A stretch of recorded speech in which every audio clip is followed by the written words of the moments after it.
Hey, what's going on? It's the Bearded One back at you again with a new video. Hey, so in today's video, we're going to talk about how to make yourself the best buyer for any potential home you're going after when you get ready to go get into this market, all right? So it's springtime, we're going into our peak season, and so this video is really tailored towards those buyers who are looking to buy a home this year. So stay tuned to this video and I'll be right back.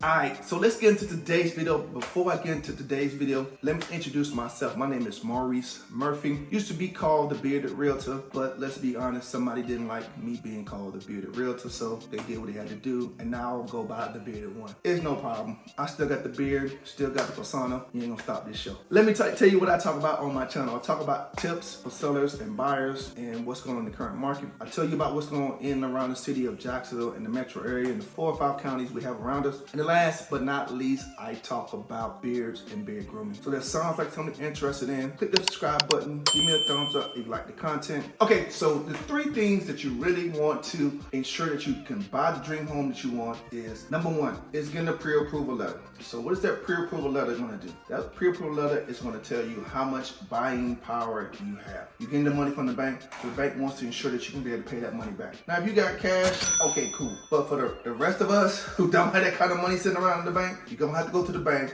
and have them run, or a lender. I usually work with lenders just because they can shop around the loan just so you can get the best rate. But what they're going to look at either way is you're going to look at your DTI, which is your debt to income ratio, how much debt compared to how much income you have, what you're making on a monthly basis, and taxes as well. And then the last thing is your credit score. They want to know how well you are at managing your bills and paying money back to those you owe.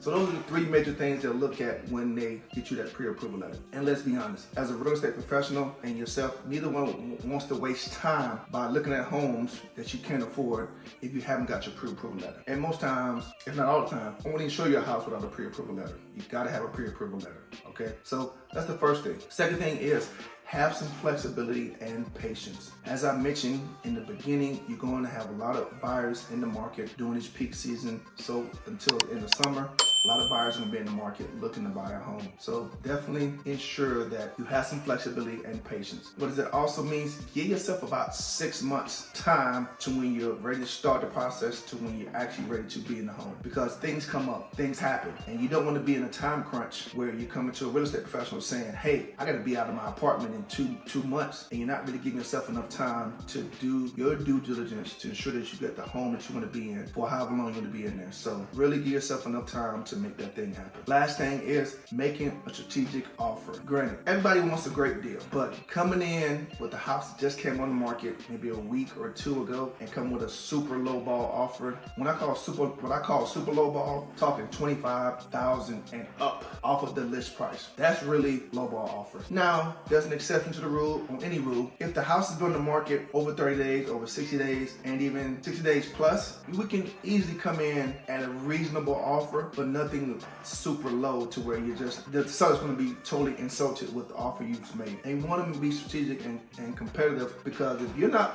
making an offer, it could be another buyer that's ready to make an offer that's better than yours, and now you've missed out on that deal because you wanted to try to get the best deal possible without being reasonable with the offer you made. So just make those offers strategic if you're serious about this home. If you're not, let's not even waste our time. Let's move on to the next house that you really, really want to be in, all right? So that's all I have for you today. 1, get that pre-approval letter. 2, go ahead and be flexible and patient. Give yourself 6 months of time to be in your next home. And the third and final thing is make strategic offers on properties, okay? So that's all I have. If you like the channel, give me a thumbs up from this video I just did. Click the subscribe button and hit the notification bell so you know when I drop my next video, all right? So I am the Bearded One, and I'll talk to you soon.